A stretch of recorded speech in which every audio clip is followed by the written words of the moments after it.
what is Git? Git has been a standard approach to version control on the software side for many years.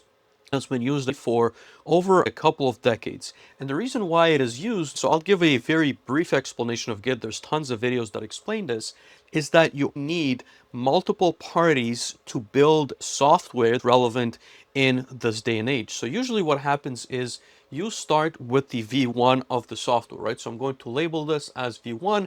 Again, there's going to be different nomenclatures as you actually use Git. This is going to be your version 1 of the software. Let's assume that at this point, it is being built by a single individual. So if I'm a single individual, if I'm building the software, it doesn't necessarily matter that I keep building on my laptop. As I deploy the software, it goes to version 1.1.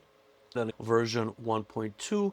This software gets built linearly. I'm the only developer. I'm just going to release the next version that is needed. Of course, this is managed by a project manager, so there's going to be a little bit more nuance to all of this. Now, the challenges start happening as you introduce other parties in this development lifecycle. And so why do you need other parties? The most basic answer is you're starting to have so much software tasks to create that it requires more than a single individual. So what happens in Git is that you can split off this version to create a version that is going to be different from this V1. So this is, let's say this V1.1, right? Because it branched off here, .1, right? And so the problem here is that now you have person 1. So let's assume this is like person 2, and this is person 1 that's still working on the software.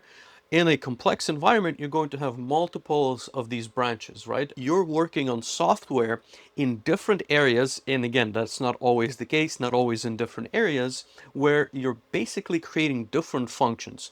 So for example, if I were to use an example of an application for a phone, maybe this one is building some kind of a location or GPS-based positioning. So this person is working on a GPS, this person is working on UI for the maps, and this last person is working for some kind of features. All these people are working simultaneously or in parallel on this new version of software, right? As they complete the task, you need to merge this back into the main revision. It is possible to merge code into one single application built by multiple individuals. That is the main benefit of Git. You can have multiple parties work on the same software in different areas. It allows you to easily, first of all, to merge that in, but it also allows you to go back. So for example, if we're not liking this UI and maps, you can go back to this revision, you can branch off to another point, and you can create a different version